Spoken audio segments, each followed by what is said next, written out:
the History Channel original podcast. History This Week, August 28th, 1920. I'm Alana Casanova Burgess. It seems like everyone in Tequila is gathered in the town's central plaza. Over the last 10 years, Tequila's residents have seen the Mexican Revolution upend their lives and their industry, tequila.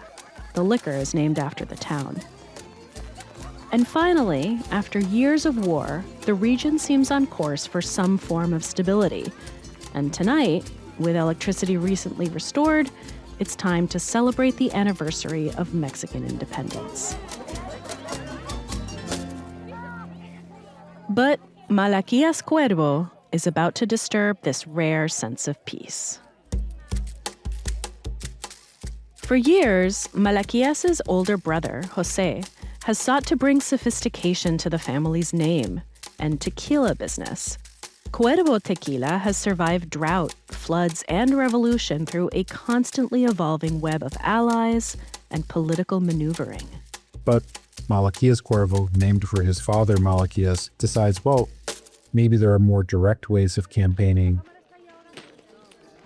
Malachías ambles through the square, drunk on his brother's supply. In recent years, the family business has maintained a delicate truce with a rival family in the town, the Sauzas. That truce is about to be shattered. Malachías draws his gun, fires it in the air, and in Spanish yells, "Death to the f***ing Sauzas." To me, it's a story of intervention and interference, one of innovation, and what will happen when you take everything to its extreme. Today, the careful calculations of José Cuervo, a man whose life story has remained hidden behind a liquor label. How does he rebuild a family business on the brink of collapse? And when faced with civil war, how does José Cuervo, the man and the company, survive?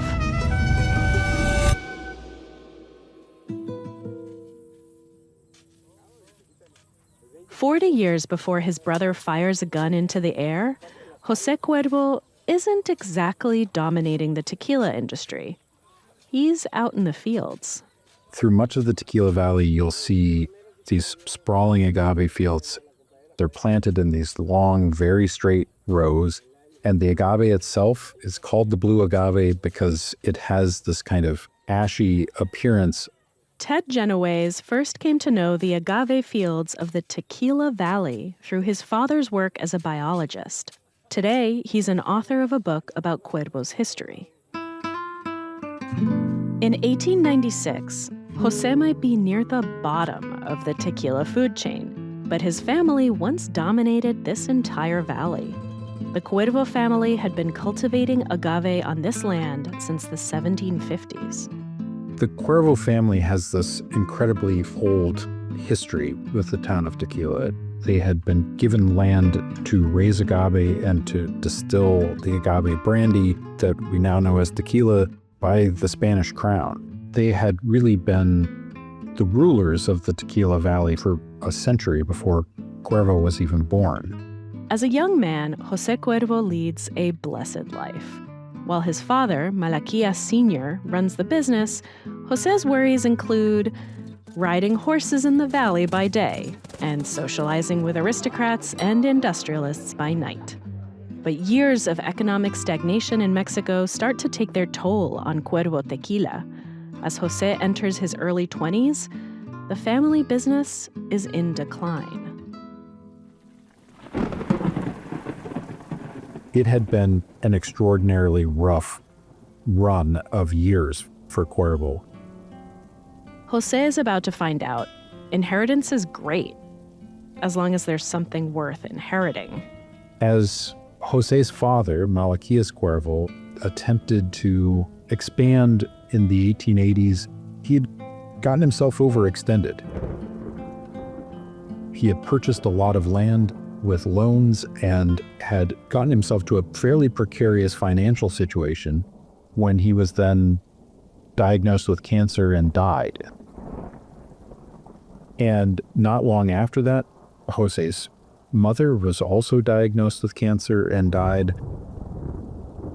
He went from assuming that he was going to be sort of a scion of this empire to suddenly finding himself orphaned, drowning in debt, and then most of the lands that he had expected to inherit along with his brothers were sold off at auction. José strikes out on his own, but he has to start from the bottom. I think it would have been really quite easy to just settle into a kind of despair. Things have not worked out for me as I hoped they would, and this is the end of the line. In 1896, he's back in the agave fields, working for his uncle, Jesus Flores. When he starts work as this kind of low-level field manager for his uncle, there's this wealth of knowledge of the place and process and agave farming that Cuervo was born into. Rising to general manager of his uncle's fields, José oversees the rapid modernization of the whole estate, El Arenal. Fire pits and oxen-powered mills are replaced by steam ovens and belt-driven mills. With Cuervo's help, El Arenal produces more than 300,000 liters of high-quality tequila per year. But soon, death marks José's life again. This time, though, it comes with opportunity. In fall of 1897, Cuervo's uncle, Jesus, dies at the age of 72. His much younger widow, Ana, holds a Gregorian mass for him in Tequila. She has just inherited an estate worth an estimated 1.5 million pesos. On his deathbed, Jesus left Ana with a suggestion. If you want to keep the business going, consider marrying my nephew. Ana, who comes from an aristocratic land-owning family in the valley, is 12 years older than José. She isn't sure about the whole marriage thing. However, they do start to run this business together. Kind of. Both the government and his fellow tequila makers regard him not as an equal, but as somebody who is merely a mouthpiece for Ana González Rubio. This becomes enough of an obstacle that Ana finally seems to return to the advice that had been given to her by her first husband on his deathbed. And she calls José Cuervo to her mansion in Guadalajara and said, we've been running into all of these problems, and I believe that it's best for us to marry. It's kind of presented to him as this business decision. I mean, this is one of the richest women in all of Mexico. Her beauty is commented on all the time in the society pages of the Guadalajara newspapers. By any measure, she's a catch. But José, who is sort of cautious by character, says, I'll get back to you. Let me think about it. And goes back to tequila and goes back to work. José is more occupied with convincing the government to build a railroad to Tequila. A month passes with no response yet. Ana summons him back to Guadalajara and says, you've been busy with your work and you haven't had time to consider my offer, so I've considered it for us. And at that moment, the justice of the peace enters the parlor with his Bible and marries them on the spot. I mean, she wasn't leaving anything to chance. The marriage enters the official record on March 3rd, 1900. In the years that follow, there's a kind of remarkable partnership that exists between them. Cuervo is an excellent businessman, but he's extremely shy, cautious, and calculating. Ana, on the other hand, is incredibly outgoing. She's gregarious. She's interested in throwing parties where strategic alliances can be forged. Their relationship is a romantic and strategic success. Within a year, Cuervo has acquired large parcels of land in Tequila and Guadalajara on either end of the rail line he wants so badly. but he still hasn't gotten it built. Cuervo recognized that the US and Europe would be important markets, that there's just a larger population, a larger class of people who can afford high-end spirits, and so you can sell it at a higher price. That's where the market is. To Cuervo, bringing a railroad to Tequila is absolutely imperative. But building it isn't going to happen without the cooperation of the other major distiller in the valley, Tequila Sauza. The founder of Tequila Sauza is Zenobio Sauza. He arrived in the Tequila Valley as an orphan in his teen years and got on as a field worker at the agave estate, partially owned and managed by José Cuervo's father. Zenobio worked his way up from a field worker to being an estate manager, and eventually then Sauza saved enough money to rent a distillery in the town of Tequila where he could make his own tequila, and finally bought his distillery and started buying neighboring distilleries to combine and increase his production. Like José, Zenobio Sauza worked his way up from the agave fields. But unlike Cuervo, he never had the advantage of a family name. There's this, not just this kind of competitiveness, but this kind of difference in worldview that exists because the Cuervos are this very old family with a lot of money, whereas Zenobio sees himself as this scrapper who has to force things to happen. José tries working with Zenobio to bring the railroad to Tequila. Turns out, the valley isn't big enough for two mega-rich distillers. The project fails. But José is learning. For José Cuervo himself, his skill seems to have been seeing everybody's particular talents and orchestrating them, and then using his connections to be this kind of orchestrator of all of the necessary resources for the industry to thrive and to build his business and a identity for the tequila industry as a whole. Putting the railroad on the back burner by 1902, José turns to another new technology. He negotiates the deal that gets the electricity brought into the valley, which means giant towers have to be erected and power lines that are run. I mean, it's this massive undertaking. His efforts don't go unnoticed.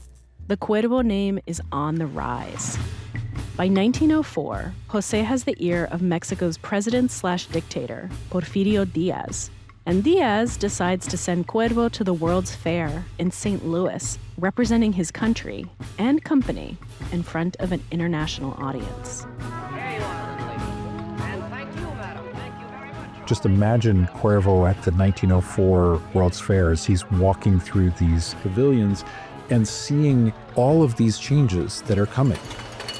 I need machine-made bottles. I need machines that fill the bottles and seal the bottles. I'm going to have to be able to load this onto rail cars, and I've got to be able to communicate with customers via telegraph and telephone, and I've got to be advertising in newspapers, and this is a modern era.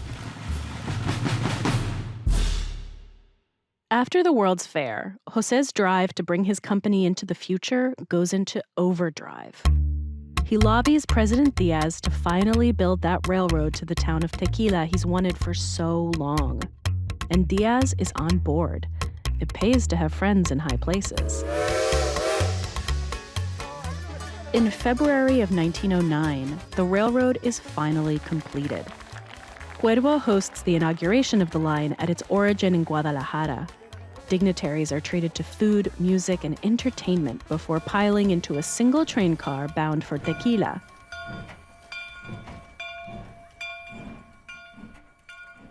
This railroad won't just benefit Cuervo, but all tequila manufacturers in the town, including his rival, the Sauza family. But shockingly, just days before the railroad's unveiling, the family's patriarch, Zenobio Sauza, had fallen ill and died, leaving his business to his sons Luis, Leopoldo, and Eladio. With this power vacuum, José Cuervo has a temporary advantage in the tequila business, but it won't last long. Having worked his way into Diaz's inner circle, Cuervo started to realize somewhere around 1908, 1909, that not only is the dictator aging and losing his air of invincibility, but also there's a kind of growing restlessness in the country, that people are wanting some change and wanting new leadership. José works the system and manages to get himself elected to the country's legislature. If his ally, the President Diaz, falls, at least he'll have some political influence of his own. But the forces working against the dictator will soon consume the entire country. As that starts to unravel, at a certain point it kind of took on its own momentum and became its own unpredictable animal. And within a matter of years, what Cuervo was doing, what everyone was doing, was just trying to stay alive.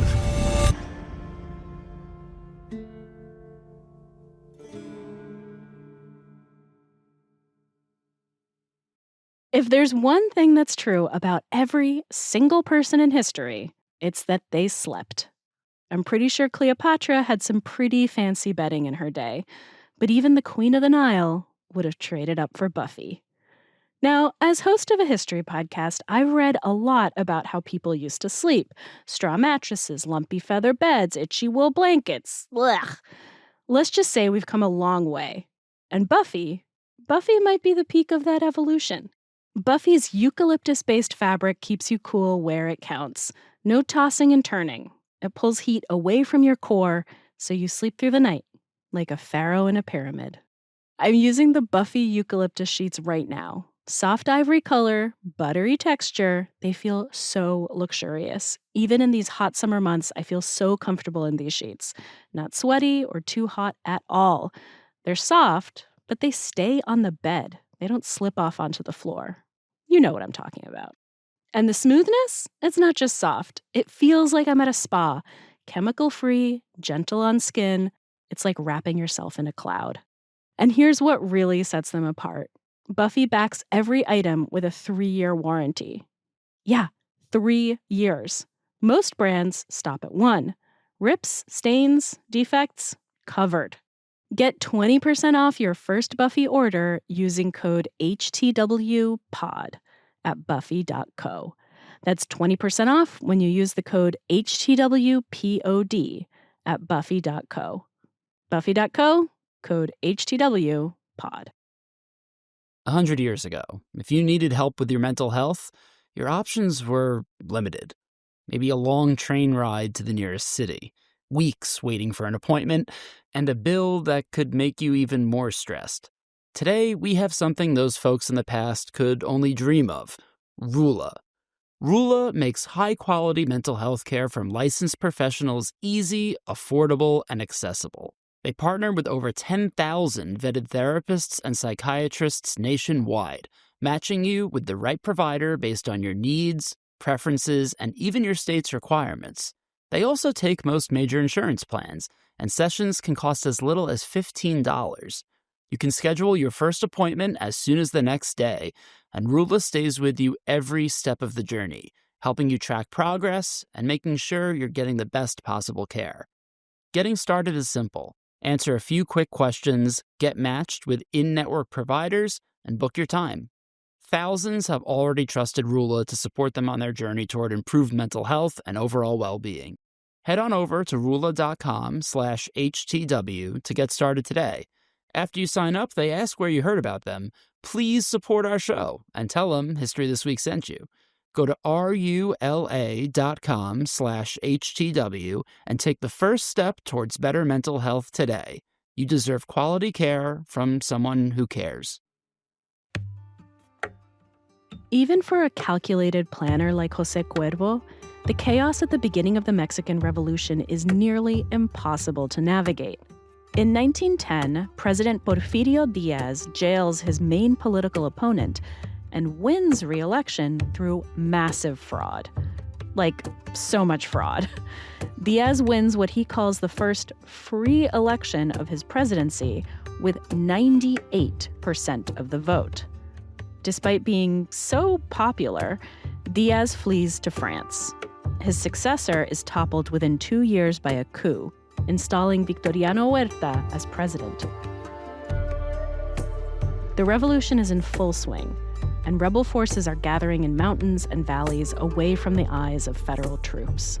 And Cuervo starts to provide funding for weapons and for saddles and horses to that revolutionary movement. As ever, José Cuervo is threading the political needle. What he didn't anticipate, what I don't think anyone could have anticipated, is that the revolution escalated to the point that no one could control it. In 1913, war is spilling into the Tequila Valley. Agave plants get uprooted. The train tracks that José had worked so hard to get built are blown up. He appeals to the fractured government in a letter co-signed by the other tequila producers in the region. They write, quote, "Our estates are burned and destroyed. We have no authority to protect workers, no weapons to arm them." Huerta responds by levying a 25% sales tax on tequila and placing Cuervo under surveillance. By 1914, conditions around the town of Tequila are rapidly deteriorating. As the revolution starts to arrive in Jalisco and the attacks on tequila intensify, there's this tense, agonizing waiting for a moment to escape. Anxiety blankets tequila as information trickles in. Rebels inch closer and closer. It could be days, hours, minutes. Finally, Cuervo just decides that the only solution is to flee the city and go into hiding. Likely concerned that he'd be a target, Cuervo says goodbye to his family, to his wife, Ana, and ascends to the top of his home.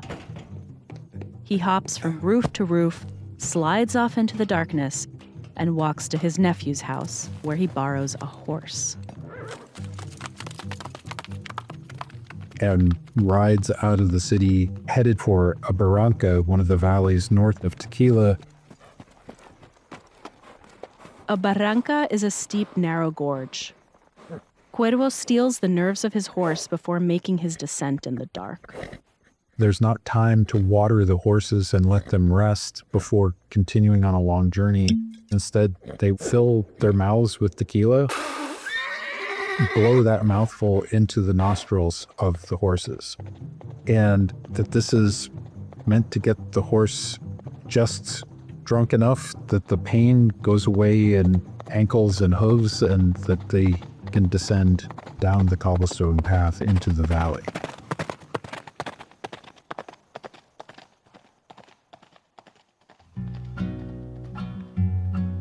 Cuervo hides out, where else? In a tequila distillery on the valley floor. Soon, he's joined by a handful of other fleeing tequila entrepreneurs.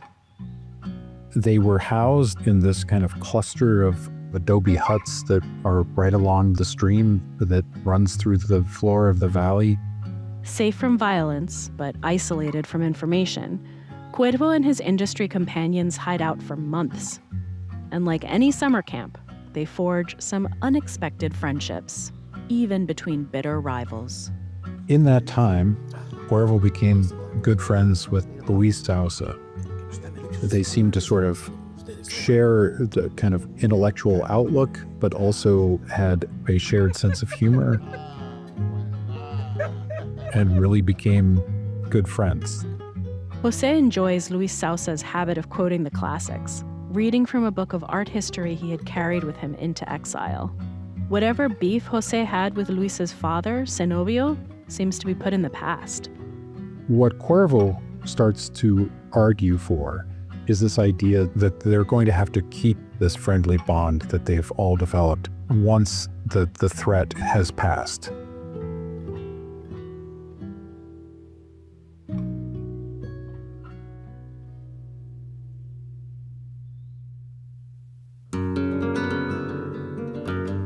José returns to society in the summer of 1914.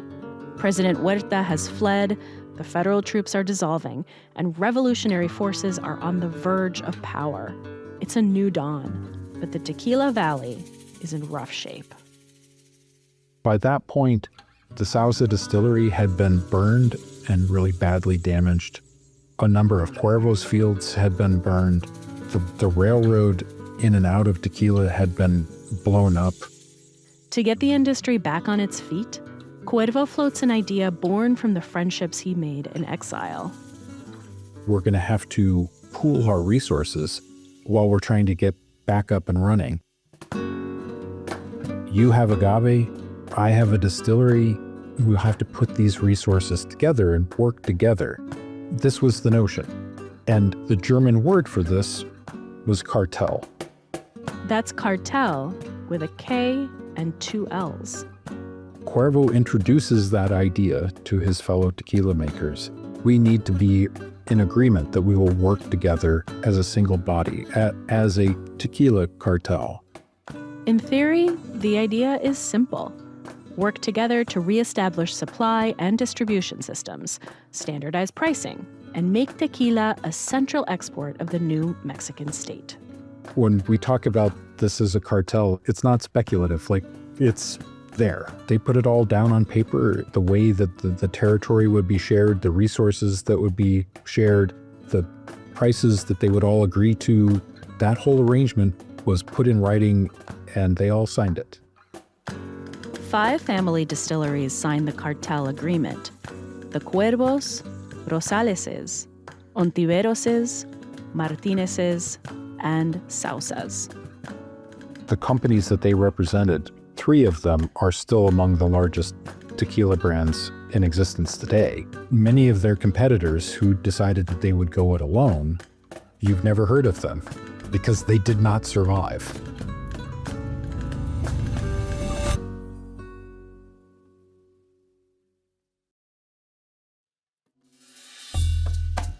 The critical alliance brokered by Cuervo, the cartel, proves to be key to sustaining the tequila industry. And as far as Mexico's revolution is concerned, fighting has slowed, but the government is still in flux. In 1919, yet another acting president, Venustiano Carranza, announces that a year of national rebuilding will be followed by free elections. And then he announces that he's going to effect this rebuilding by taxing businesses rather extensively, including the tequila industry, which is just hanging on by a thread. At the same time, Cuervo learns of the pending passage of Prohibition in the United States, a huge market. But where others might despair at the loss of a major customer base, Cuervo sees opportunity. The U.S. had just passed the Volstead Act, which was going to have 1 year to be implemented and was going to make prohibition into a national policy. But Prohibition wouldn't go into effect until January 16th, 1920. It's still 1919. Which meant that there was a gap. Once again, threading the political needle. So Eladio Sauza and José Cuervo go together to Mexico City to meet with the president and to try to persuade him not to impose the tax on tequila in 1919. They were like, look, there's going to be a period here of 2 or 3 weeks, maybe a month, where we can ship massive quantities of tequila to the U.S. for people who are going to want to stock up before it becomes illegal. Cuervo and Eladio Sauza are asking for short-term relief from taxation in order to exploit this narrow window of opportunity, steady the industry, and return tequila production to a sustainable level. But President Carranza doesn't go for it. And to make matters worse, Cuervo has been placed on the U.S.'s enemy trading list. He has some family ties to German nationals, not seen super favorably during World War I. Plus, a snowstorm is ravaging the agave fields back home. Moving the existing stock is now of critical importance for all the tequila manufacturers. So they make this decision while they are all together to aim their operations toward trying to move product toward the U.S. border. And the only way that he can move his product to market is through illegal means. Cuervo organizes a junta de mezcaleros with his fellow tequila makers to exploit this narrow window of opportunity in U.S. law. They agree to fix prices, share transportation, and normalize supply across all their factories. And once Prohibition begins, Cuervo starts building a distribution network near the border. Cuervo rail cars sell product all along the Mexican side of the Rio Grande, with the unspoken expectation that the bottles will be smuggled into Texas. And if Cuervo was ever right about one thing, it's that Americans love their liquor. There's an incident at the International Bridge in El Paso in March of 1920 where this convoy of trucks rolls up headed south to Mexico, and their cargo beds are all covered with tarps. The inspection agents stop them and throw back the tarps. And what they find is that the backs of all these trucks are filled with empty bottles of José Cuervo tequila. Their estimate is that there's 25,000 bottles in these trucks that have been collected by kids on the streets in El Paso to take back to be refilled on the Mexican side. In March 1920, the El Paso Times reports, the stuff manufactured by José Cuervo is becoming one of the most popular beverages in El Paso. But as Cuervo has come to understand throughout his life, a storm is never far off on the horizon. The thing that happens at the same time period is that the Cuervos recognize that they need to get back into politics in order to have this kind of control over taxation and all of these issues of enforcement. In May, President Carranza is assassinated following yet another coup. The tenuous alliance of the major tequila families begins to fray, as they all seek a favorable position in the evolving political landscape. The Cuervos are running for office at every level, running for mayor of Tequila, running for governor of Jalisco, running for the Mexican Congress. While Cuervo backs his relatives, the Sauzas throw support behind an opposition candidate. José Cuervo holds this giant celebration. There's a bullfight. This is declared to be illegal campaigning, that it's buying votes. And one of Cuervo's brothers, Malachías Cuervo, named for his father Malachías, decides maybe there are more direct ways of campaigning. Malachías Jr. wants to take a shortcut to defeat the Sauzas. On that warm night in August of 1920, veins coursing with Cuervo tequila, he draws his gun and attempts to intimidate a Sauza voter. It's a stain on their family name, and much to José's dismay, invites greater scrutiny of the Cuervos. As that tension rises, there's a particular kind of strange moment where one of Cuervo's brothers, Carlos, who's been elected to the Mexican Congress, starts getting contentious over these taxation measures and making a lot of speeches on the floor of the Mexican Congress. And José goes to Mexico City to try to kind of tamp him down a little bit. And the two of them have dinner together in Mexico City, and the next day, both of them fall violently ill. And this is the end of José Cuervo. On January 12, 1921, he passes away from his illness.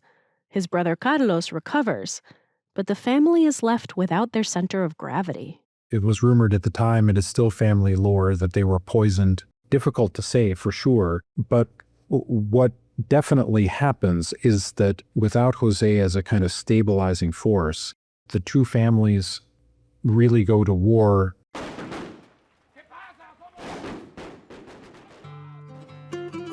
Between the Cuervos and the Sauzas, business rivalry had become political rivalry.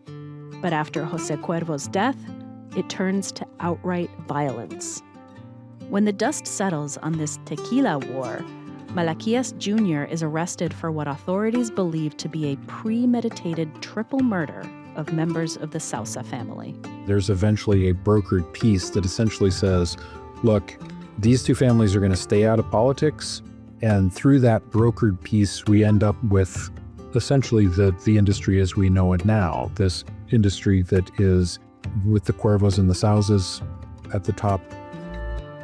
Today, José Cuervo's name is largely confined to liquor store shelves. But in his life, the Cuervo name is synonymous with political, industrial, and familial power. Ted Genoways thinks that reputation comes from Cuervo's habit for showing up at crucial moments in Mexican history, which comes from Cuervo's knack for sensing the tightest windows of opportunity. A kind of hallmark of his career, to me, that he may be slow or cautious about making a change, but once he realizes this is the new direction, he goes hard in that direction. In some ways, it's poetic that the traces of Cuervo's story have evaporated, like the liquor in his bottles.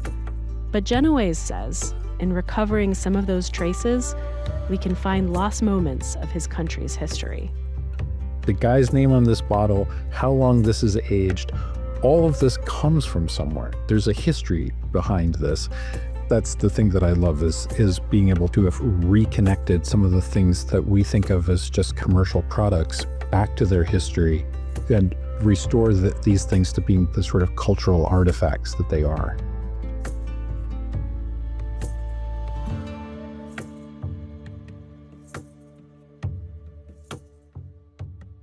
Thanks for listening to History This Week, a Back Pocket Studios production in partnership with the History Channel. To stay updated on all things History This Week, sign up at historythisweekpodcast.com. And if you have any thoughts or questions, send us an email at historythisweek@history.com. Special thanks to our guest, Ted Genoways, author of Tequila Wars, José Cuervo and the Bloody Struggle for the Spirit of Mexico. This episode was produced by Jonah Buchanan, produced and sound designed by Ben Dickstein, and hosted by me, Alana Casanova Burgess. For Back Pocket Studios, our executive producer is Ben Dickstein. From the History Channel, our executive producers are Eli Lair and Liv Fiddler. Don't forget to follow, rate, and review History This Week wherever you get your podcasts. And we'll see you next week.